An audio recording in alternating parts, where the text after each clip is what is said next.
Once again. Naifungua dunia bana, tunakutana na mrembo hapa. Mdogo alikuwa akitembea njiani. Na utoka uamini, kuna muni alikuwa amemuona mchumba. Samani mdada, we bwege nini? We mpumbavu nini? Mshikaji akawa anamfuata. Jamani mlembo, simama basi. Bidada alikuwa akimpuzia huyo mshikaji. Jamani we dada, niache bana. Mtu mwenyewe anaonekana kabisa kwamba una hela, una kipala. Una hela alafu una kipala. Unamilikije kipala na una hela? Alafu unaanza kunisimamisha mimi. Mimi nasimamishwa na wenye magali bana. Mshikaji kana tabasamu tu pale. Mtu gani unaanza kunisimamisha njiani? Una hata hela, unachomiliki ni kipala tu. Yaani mimi nachukia wanaume wote ambao wananifuata kwenye maisha yangu ni maskini tu. Ndio maana kila siku naishi maisha ya kimaskini. Naishi sehemu kwanza inanuka, cheki mitambo naishi. Mitaa kipuzi tu, lakini nikipata bwana mwenye hela, siwezi nikaishi ya maisha.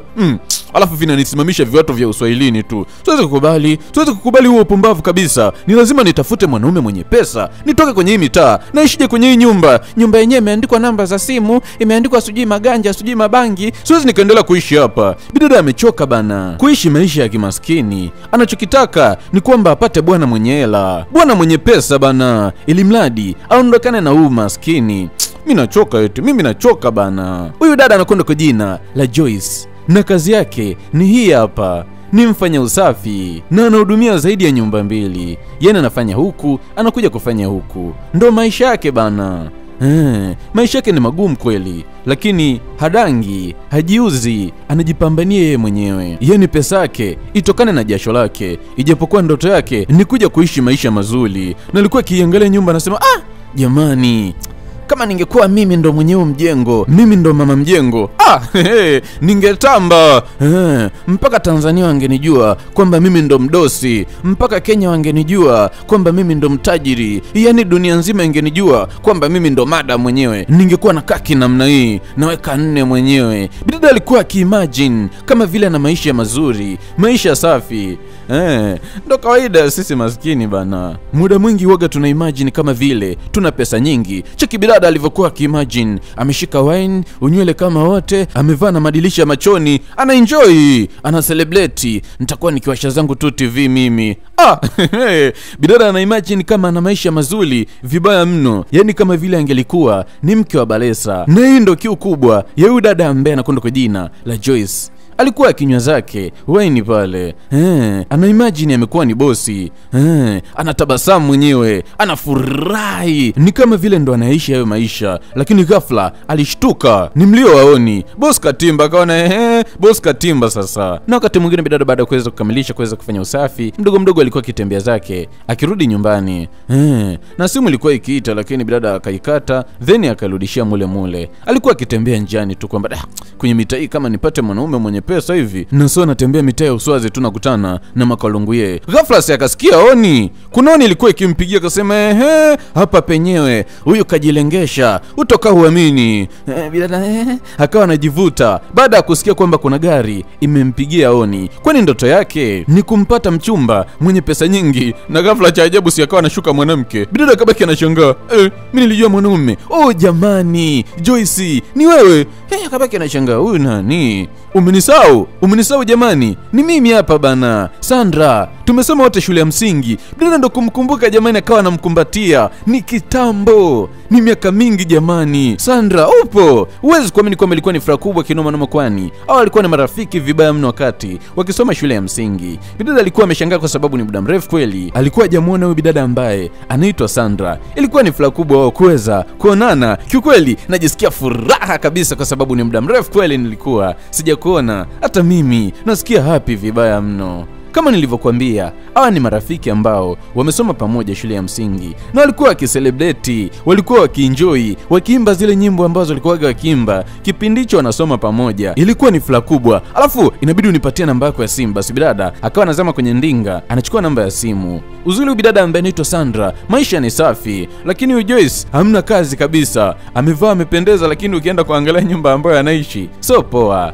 Yeye pesa yake yote anafanyaga kununulia mavazi, ili mradi ili aje apate mwanaume ambaye ana pesa nyingi. Nitakupigia rafiki yangu, wala usijari. No problem, hakuna shida, tuko pamoja chikopa yente yecho ikatai yakatoksi. Basi bidada ambaye anakwenda kwa jina la Sandra akawa anajichenga, lakini huyu Joyce akawa anasema cheki watu wana magari alafu mimi natembea kwa mguu. Nani wakati mwingine tunakutana na yule mwamba ambaye mara mwisho kama unakumbuka alikuwa amemsimamisha bidada, na katika tembea zake si akamwona bidada, mlembo si ndo wewe hapo? Lakini bidada akampisha, nipishe we kaka, vipi ukomi tu kila sehemu unanifatafata, unataka nini we maskini na kipala hicho na mindevu ndo kitu ambacho unakijua? Sikia nikwambie kitu kimoja, hata mbingu idondoke hapa chini mimi siwezi kuwa na wewe. Hata wanaume wote waishi kwenye dunia tubaki wanawake au tubaki mimi na wewe tu, siwezi. Na kwanza unavaa vipensi vindala vya kuogea hivyo, wenzako wanaogea hivyo. Bidada alikuwa akidondosha maneno mazito vibaya mno kwa huyu mshikaji, na huyu mshikaji anakwenda kwa jina la Richard. Tumia akili, wenzako wanatumia akili, wanatafuta hela, wewe kazi yako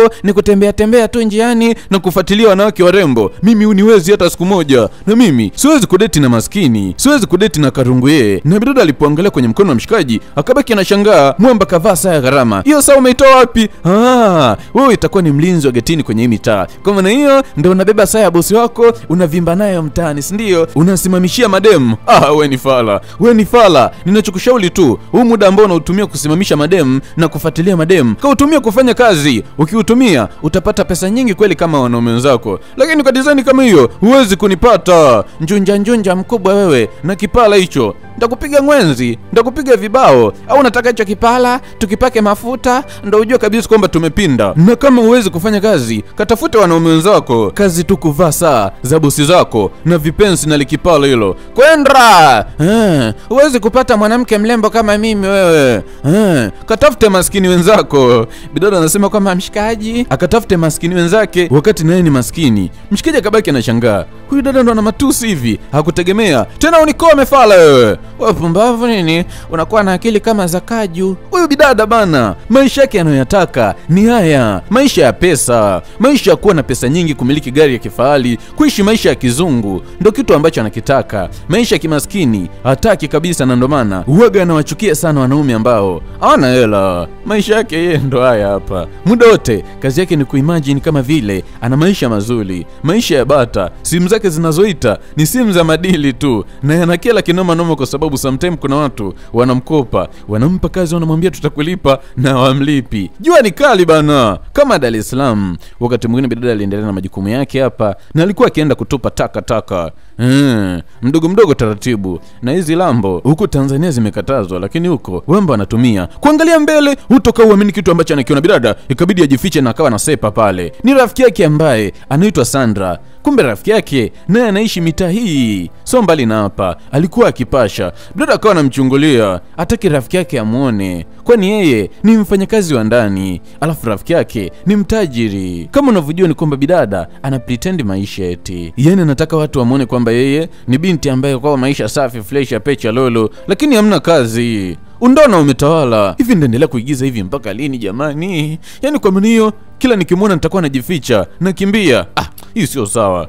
Kuna muda tu mimi zikinituma nitamwambia kweli wote ili niwe huru bana. Haiwezekani kila siku niwe nakimbia. Basi bidada akawa anafunga geti na mdogo akawa anajichenga pale. Amechoka ya maisha ya kuigiza kama vile ana pesa, alafu kumbe ndona imetawala. Wakati mwingine tunamwona bidada ambaye anaitwa Sandra alikuwa akitembea taratibu, na bidada Joyce si akawa anatimba kakutana naye akageuza, wewe vipi unaenda wapi? Mbona umegeuza njia ghafla? Rafiki yako hapa, hujafurahi kuniona? Jamani rafiki yangu kipenzi. Lakini bidada alikuwa akihitaji kukimbia. Vipi kama kawa fleshi? Mbona uoga na kupigia lakini sikupati? Kumbe naona naishi mitai. Bidada mitai naishi.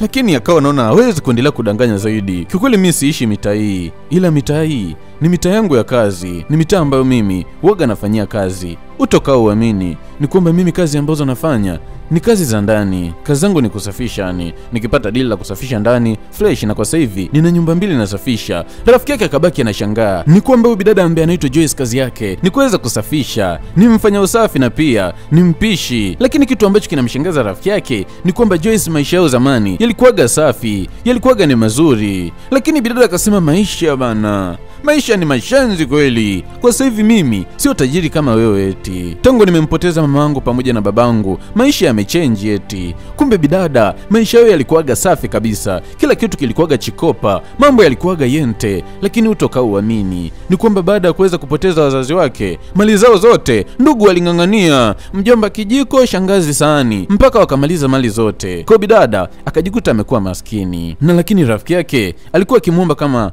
hatojari aje afanye kazi nyumbani kwao, cha msingi tu amwamini atamlipa mshahara mzuri, tofauti na kutangatanga afanye huku. Na hata kama ndo kitu ambacho anakipenda, anaweza akaja kufanya kazi nyumbani kwa kina huyu dada, lakini akawa anafanya na mitikasi yake mingine. Si unaweza? Bidada akasema hakuna shida, mimi nafanya chikopa, yani kila kitu fresh, yani mimi kazi zote nafanya, choo nasafisha nini, nafagia nini, napika fresh, yani mambo ni yente, wewe nipe kazi hilo. Basi bidada akamwahidi rafiki yake kwamba atampatia kazi. Kuwa na amani rafiki yangu, I swear tutakulipa vizuri eti. Bidada alikuwa happy kinoma noma, na makombato ndo kitu ambacho kilikuwa kikiendelea hapa. Basi nitakupigia. Rafiki yake akawa anajichenga pale.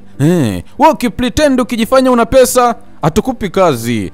Lakini ukijifanya una hela unapata kazi. Na ndo maana mimi genius, kama sina hela nasema sina hela ili mradi niweze kupata michongo. Jamani kama kuna mchongo huko, jamani kama kuna mtu ana mchongo anipatie bana. Maana habari za kukaa kwenye maiki hapa kila siku mimi nachoka bana. Huku bana bidada alitimba nyumbani kwa kina rafiki yake ambaye anaitwa Sandra. Rasmi siku ya leo alikuja kwa sababu ya kuanza kazi, lakini bidada alikuwa na adabu kweli. Rafiki yake akamwambia kaa chini hapo bana, mbona unaleta mambo kama hayo bana, mimi rafiki yako. Basi akawa na kaa zao pale, na bidada alikuwa akimpa maelekezo juu ya misingi yote ya hapa ndani, na huyu ni rafiki yake, yani hapa watakuwa kama familia. Lakini bidada ambaye anaitwa Joyce, issue ambayo atakuwa anafanya, anakuja hapa anafanya usafi, anapika na kila kitu, alafu then anajichenga, na hiyo ndo kazi yake huyu bidada ambaye anaitwa Joyce. Basi stori nyingi zilipigwa kwa sababu kama unavyojua tena ni muda mrefu kweli hao wawili walikuwa hawajaonana, kati ya bidada ambaye anaitwa Joyce pamoja na bidada ambaye anaitwa Sandra. Na basi bana bidada ambaye anaitwa Joyce alianza kazi ya kufanya usafi, lakini wakati akifanya usafi kuna picha kaona hapa. Nimeona vibaya, mbona kama ni ule kipala huyu? Kuangalia kwa makini ni yeye. Hapana, macho yangu itakuwa yameanza kuwa kipofu, yanaona vitu ambavyo havieleweki. Bidada ikabidi asukutue macho pale kuangalia tena, ni yeye. Nimekuisha. Bidada kuamini akasema wenda hii picha itakuwa imepotea njia, labda mawenge, labda itakuwa kuna vitu haviko sawa.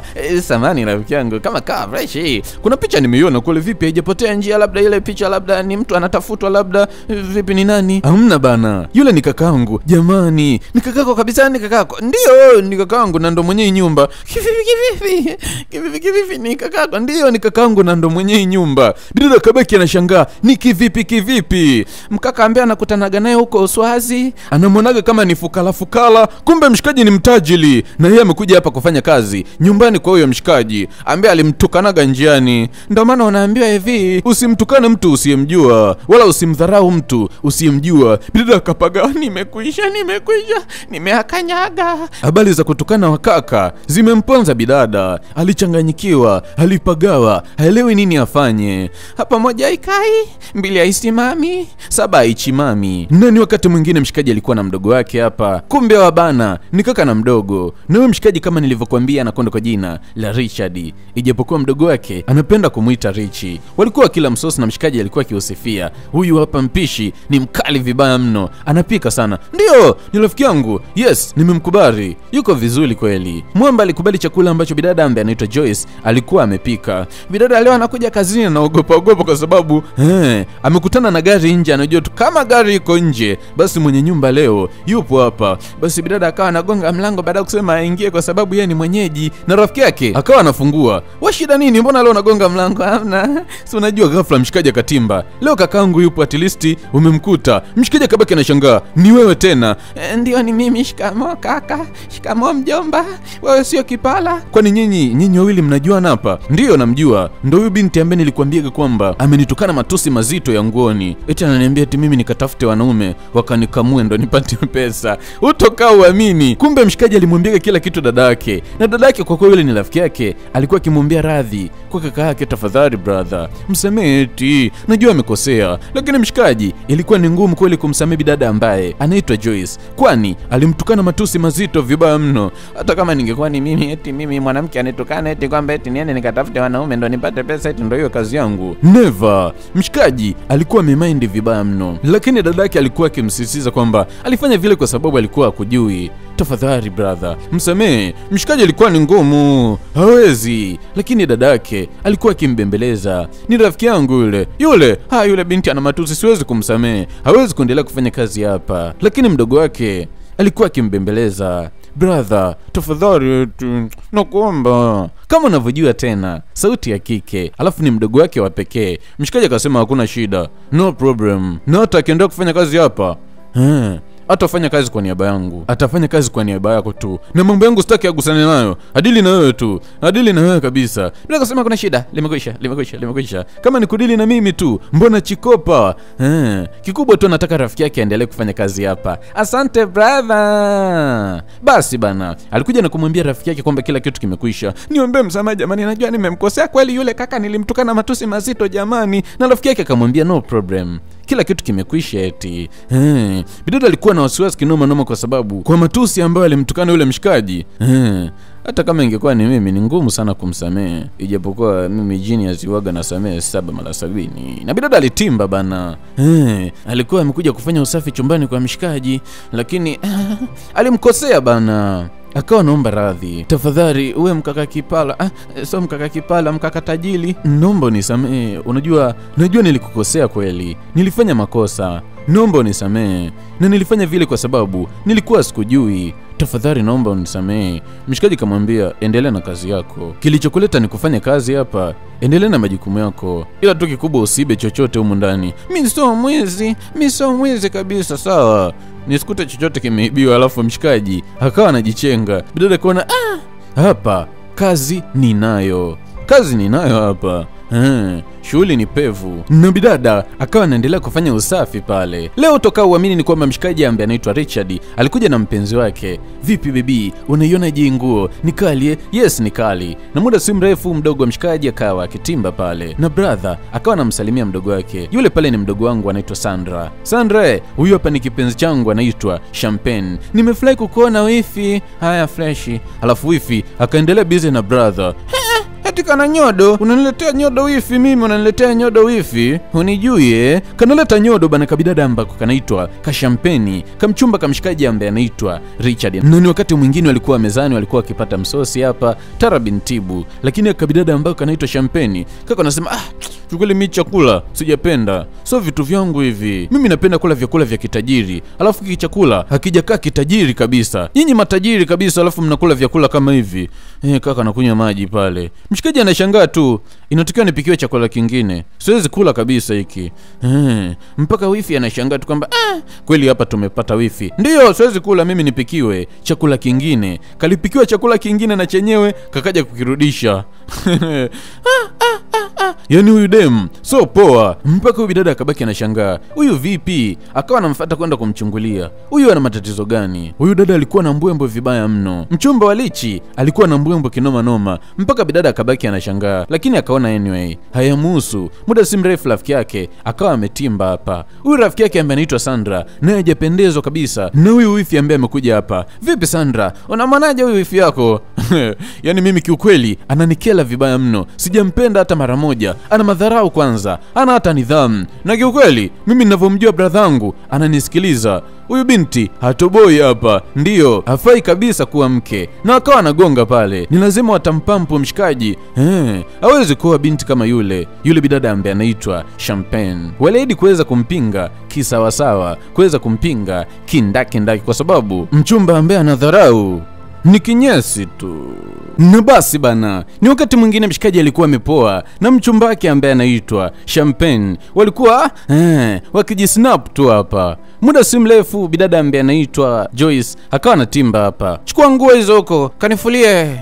Basi bidada akawa anaenda kuchukua nguo kwa sababu ya kumfulia huyu wifi ambaye anaitwa Champagne. Wewe vipi? Mbona umesahau vyupi kule? Kachukua makufuli uyafue. Bidada kabaki anashangaa, yani mimi nifue vyupi? Achana naye bana jamani, akafue tu nguo inatosha.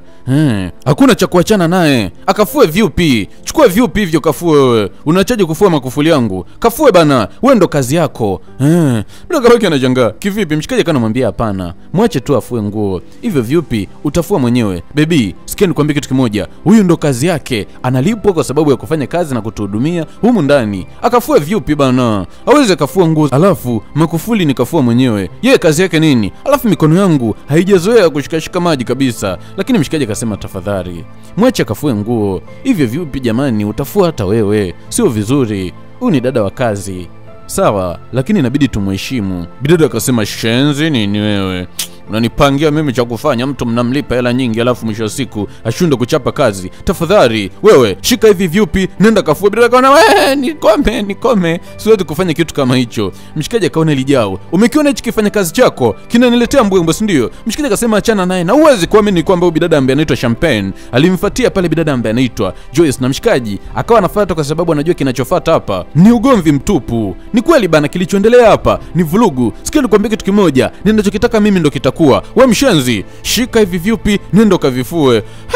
Mpaka huyu bidada ambaye anaitwa Sandra ambaye ni mdogo wake na mshikaji akabaki anashangaa. Tafadhali usiwe hivyo eti. Nisiwe hivyo. Kivipi? Yani kivipi? Wewe mshamba, shika makufuli ya nenda ukafue. Bidada ambaye ni Sandra akamzuia pale. Hivyo una akili timamu kweli wewe? Yani tunakukalia kimya, unatuona sisi mandezi, si ndio? Nilikuwa na kustai tu kubababaki zako. Kwa mnasaidiana, si ndio? Ndio tunasaidiana. Unaona kinachoendelea huku? Hata kama huyu ni mfanyakazi, lakini inatakiwa aweze kupewa heshima kwa sababu ni binadamu kama binadamu wengine. Hakuna kitu kama hicho. Yani wafanyakazi wote wa ndani mimi kwangu ni kama watumwa tu. Ninachokiamua ndo kinakuwa. Lazima afue haya makufuli. Bila katupa vyupi vyake pale chini alafu akawa anajichenga. Hawezi kufanya kitu kama hicho. Hivi vyupi vyako utavifua wenyewe. Kakamshukia pale. Sikia nikwambie kitu kimoja, na kuheshimu tu kwa sababu wewe ni wifi yangu. Na kama unamtetea huyo mfanyakazi wako, kafua mwenyewe hivi vyupi. Yani mimi nikakufulia vyupi? Ndio kafua mwenyewe. Mshikaji kaona kweli bana, jamani achaneni naye, ngoja nikaongee naye. Kweli bana, huyu bidada kapinda. Champagne ni mwanamke ambaye hafai. Anazungumza maneno ya kipumbavu na kalifika chumbani eti kakazila, kakaanza kusanya manguo yake, eti kanajichenga. Mimi siwezi kuishi maisha kama hayo. Mimi nimezoea kwetu nadekezwa. Nikisema kitu ndo kinachokuwa. Nyie mnanipinga. Hujui ni wanaume wangapi ambao wananitaka. Natongozwa sana mimi. Alafu unaanza kuniletea kibri. Kaulize Champagne ni nani? Champagne binti la wanaume wengi. Hakuna mwanaume asiyenipenda. Dunia nzima inanitongoza alafu unaniletea ujinga. Yani nimekupa tu kama kismart, kama tu bahati tu umekuwa nayo ya kuishi na mimi alafu unanidharau. Bidada alijichenga bana. Anachodai eti mshikaji alipata tu bahati kuishi naye, lakini sio level zake. Na bidada ambaye anaitwa Joyce alikuwa akimwomba radhi ya mshikaji kwa sababu amesababisha mchumba wake kaondoka. Samani sana, najua mimi ndo chanzo cha mchumba wako kuondoka. Mshikaji kasema amna, kuwa na amani tu. Basi bidada akawa anajichenga. Na ni wakati mwingine bidada alikuwa na rafiki yake hapa, na walikuwa wakimsema yule bidada ambaye anaitwa Champagne, na walikuwa wakimcheka. Yani kiukweli yule mdada ni mpumbavu kweli. Ndio, nikapumbavu. Mimi nilikwambia akana siku mbili hapa ni lazima kaondoke. Si umeona? Hata siku moja yenyewe haijaisha vizuri kameondoka. Hatuwezi tukamruhusu kaka yetu aweze kuoa mwanamke mpumbavu kama yule. Ni wakati mwingine tunamwona bidada ambaye anaitwa Sandra hapa. Alikuwa na Joyce. Yule alikuwa akimpatia Joyce taarifa njema kweli. Sandra anachokitaka ni kwamba huyu bidada Joyce aanze kukaa hapa. Bidada hakuamini hata mara moja. Ameambiwa kwamba kuanzia leo atakuwa akikaa hapa. Alikuwa na furaha vibaya mno kwa sababu ndoto yake ilikuwa ni kuishi sehemu nzuri, kulala sehemu nzuri, tofauti na yale maisha ambayo anayaishi kule mtaani. Na rafiki yake ndoto ya kwanza akamtimizia. ilikuwa ni furaha kubwa kwa bidada. Hii barabara alikuwa happy kinoma noma, alikuwa na furaha vibaya mno. Na baada ya miezi miwili kuweza kupita, tunamwona mshikaji ambaye anaitwa Richard alikuwa akishuka kwa kasi kweli, lakini utokao uamini kwamba aligongana na bidada pale. Bidada anahitaji kudondoka, mshikaji alimdaka. Vipi, uko salama? Hujaumia popote? Niko salama. Lakini mshikaji alikuwa ameshikilia kiuno cha bidada. Una hakika? Ndio, niko salama. Sawa sawa. Bidada akawa anajichenga pale. Lakini kama vile alikuwa happy hivi, akawa anageuka kumwangalia mshikaji. Vipi, ameshajichenga? Mwamba alikuwa tayari ameshatoka. Kabidada kaka nenda dirishani kumchungulia, kwani Mwamba alikuwa yuko nje. Mbona akanamchungulia hivi? Na muda si mrefu bidada Sandra akawa na timba, anamwona rafiki yake alikuwa akichungulia dirishani. Akabaki anajiuliza, huyu anachungulia nini? Maana bidada alikuwa uwezi kuamini kwamba amezingatia vibaya mno. Anachungulia yani kisawasawa, apitu na kitu. Yani kama vile mtu ambaye anafuatilia sizoni. Nini ambacho kinaendelea hapa? Nini ambacho kinaendelea hapo? Nilikuwa naangalia vitu kama vitaka fresh. Nilisikia honi huko nje, nikawa naangalia maybe majambazi wameingia, labda wamekuja wanapiga honi huko nje. Honi kivipi? Kwani wewe ni mlinzi wa getini? Amna, tunasaidiana majukumu. Alafu bidada akawa anajichenga. Sandra akabaki anashangaa. Alikuwa anashangaa nini huyu? Akasema ngoja nikaangalia kitu ambacho alikuwa akikishangaa. Bidada mdogo mdogo akawa anasogea pale kuchungulia, si anamwona kakake. Akawa anacheka, akajua huyu tayari kwisha habari yake. Amesha data. Na ndio maana anamchungulia brother. Wakati mwingine tunamwona bidada ambaye anaitwa Joyce hapa, mdogo mdogo alikuwa akifanya majukumu yake ya kila siku. Na mshikaji alikuwa akifanya kazi, alipomwona bidada akaanza kumrekodi. Anamrekodi, anampiga mapicha nini. Bidada anafanya kazi, hajui nini ambacho kinaendelea, hajui kitu ambacho mshikaji alikuwa akikifanya. Kumbe Mwamba alikuwa akimpiga tu mapicha, anamzumu mapicha. Bidada anafanya kazi, haelewi chochote. Anajua bosi labda yuko busy na kazi zake, kumbe bosi anampiga mapicha na kumrekodi kabisa. Hii inadhihirisha kwamba hata naye mshikaji ndo hivyo tena, moyo soa kwake. Yani alipo hapo moyo wake umeshaenda, umeshapolwa, umeibiwa. Na bidada katimba kamwambia, nitumie basi ile invoice. Mshikaji akasema hakuna shida, jitumie mwenyewe. Bidada mdogo mdogo akasema ngoja aanze kujitumia pale. Lakini katika bofya akajikuta ameingia kwenye picha. Kuingia kashangaa, anaziona picha za bidada ambaye anaitwa Joyce. Akabaki anashangaa. Kuisha habari. Brother, picha za Joyce zinafanya nini humu? Na kwa nini umempiga picha mshikaji kamnyang'anya pale? Wewe unapewa utume vitu vingine, unaanza kuangalia vitu ambavyo havikuhusu. Bidada akawa anacheka pale. Brother, kuisha habari yako. Kuisha habari yako.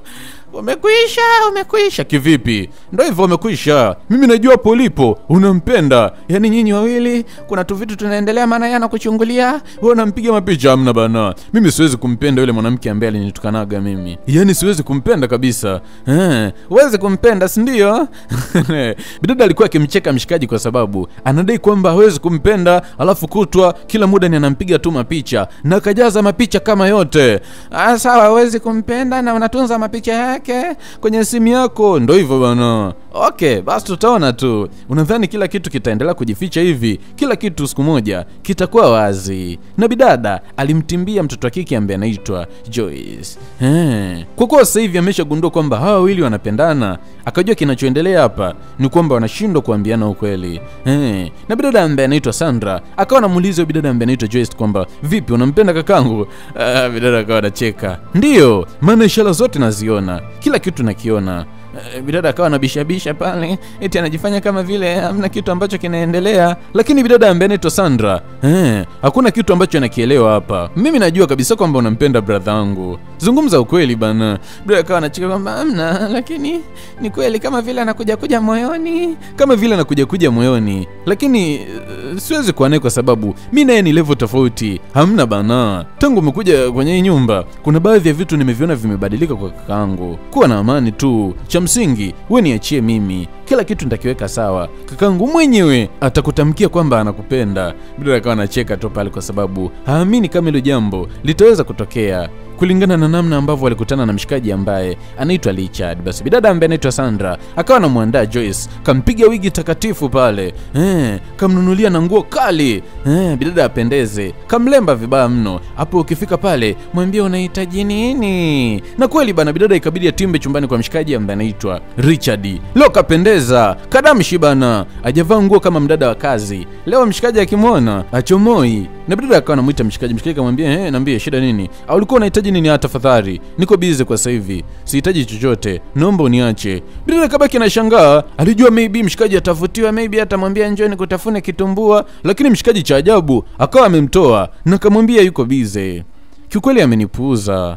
Nimegundua kwamba hanipendi kabisa. Amna bana, kakangu anakupenda. Maybe itakuwa ni stress tu za kazi. Tafadhali tumpe muda kidogo, kila kitu kitakaa sawa. Dada mtu ni alikuwa anahitaji, ni lazima kwamba rafiki yake awe wifi bana. Na ni wakati mwingine tunamwona umshikaji anaitwa Eliki, ni mgeni hapa Katimba, na muda si mrefu bidada ambaye anaitwa Joyce alikuja kumletea kinywaji. Kamwekea pale, mshikaji kuangalia, kaona nyashi. Vitu vyangu hiva. Na mshikaji kampenda, tafadhali usifungue, nitafungua mwenyewe. Ilikuwa ni champagne. Mwamba akiangalia nyashi anasema vitu vya genius vile naviona. Muda si mrefu mshikaji ambaye anaitwa Richard akawa na timba. Huyu ni rafiki yake, ni rafiki yake kipenzi kweli. Wakawa nasalimiana na bidada alikuwa akimkumbatia, kwani hawa ni watu ambao wako karibu kweli. Wakawa nakaa pale, na mshikaji akawa anamuuliza, vipi yule binti ni nani? Kwa sababu anaonekana ni mzuri, ana kitu. Hamna, yule pale ni dada wa kazi tu hapa. Vipi, sisi tuendelee kwenye kinywaji? Mshikaji akamwambia hakuna shida. Basi mwamba akawa anafungua pale ile champagne waweze kucelebrate. Na kama nilivyokuambia kwamba huyu mshikaji ambaye ni mgeni hapa anaitwa Eliki. Na baada ya siku 2 kuweza kutimba, hutoka uamini, kumbe huyu Eliki alimpenda yule bidada ambaye anaitwa Joyce. Na leo alitimba na mazawadi kama yote. Akawa anagonga mdogo mdogo, na muda si mrefu bidada ambaye anaitwa Joyce akawa anafungua mlango pale.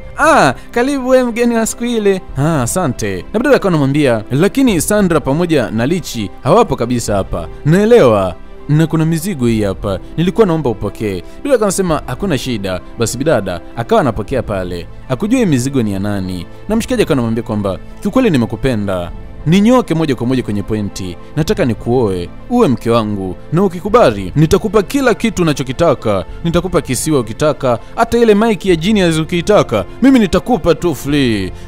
Na kitu ambacho nataka nianze nacho hapa, nitilie namba yako hapa, nikutumie hela, nikupe hata bilioni 1 hapa, uende ukanunue pipi ya Ivoli. Lakini bidada akasema hapana, baki na pesa zako. Ni kweli napenda hela, lakini siwezi kuuza utu wangu kwa sababu ya pesa. Tafadhali, kama ni pesa, wewe nenda zako kwa sababu kuna mtu tayari nampenda.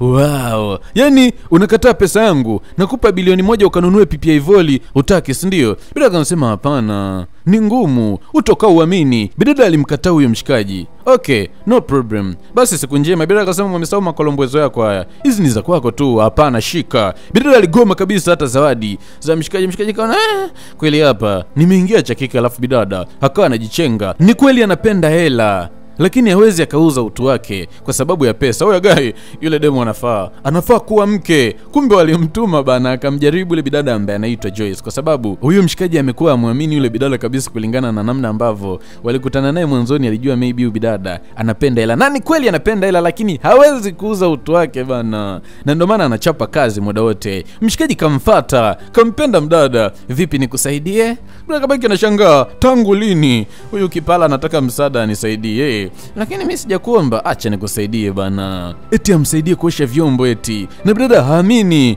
Mwamba sio kwamba anaongelea mdomo tu, mpaka vitendo anafanya. Kalipua maji pale, alafu mshikaji kaanza kumsaidia. Mapenzi bana.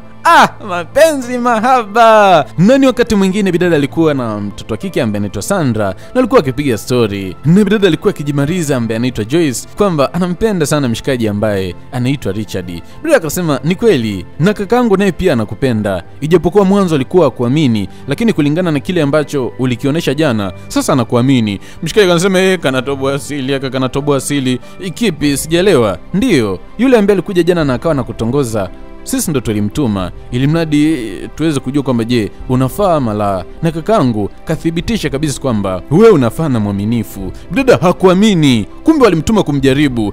Kivipi? Yaani mnanijaribu. Kwa maana ningeshindwa mchezo, maana yake mngenitupa, mngenikataa, ndio? Hapana jamani, mimi nilikuwa na kuamini rafiki yangu, hapana. Ni ngumu. Bidada alimind kinoma na mshikaji akaingilia kati. Nilifanya vile kwa sababu nakupenda. Bidada akaona nyeni kenge, mnazaje kunifanyia hivyo tafadhali eti? Mimi nakupenda.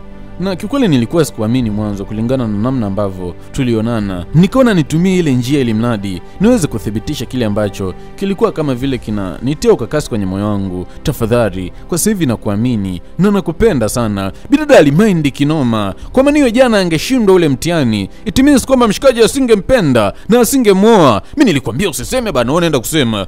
Wewe mpuzi kabisa, wewe mjinga unaharibu michongo. Ona sasa mtoto kamind sasa. Haya kaongea naye sasa. Kaongea naye wewe limnadi kila kitu kiwe sawa. Na basi mdogo wake na mshikaji alikuja kuongea na bidada ambaye anaitwa Joyce. Na akawa anamuomba tu amuelewe. Alifanya vile kulingana na namna ambavyo mlikutana. Unajua aliniambia maneno mengi kweli. Tangu mmekutana kwamba ulimwambia maneno mabaya.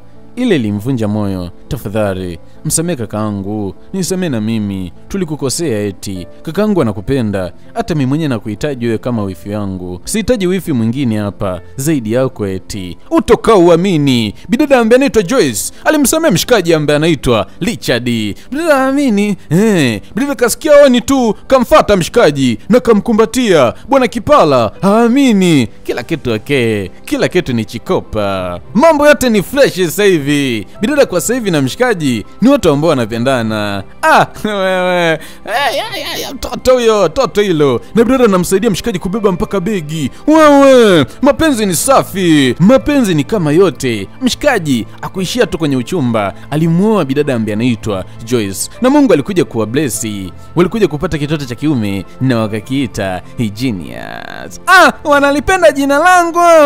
Mimi ni Genius sauti. Yoham Nang'ata. Genius sauti ya Simba. Namba zangu ni hizo hapo.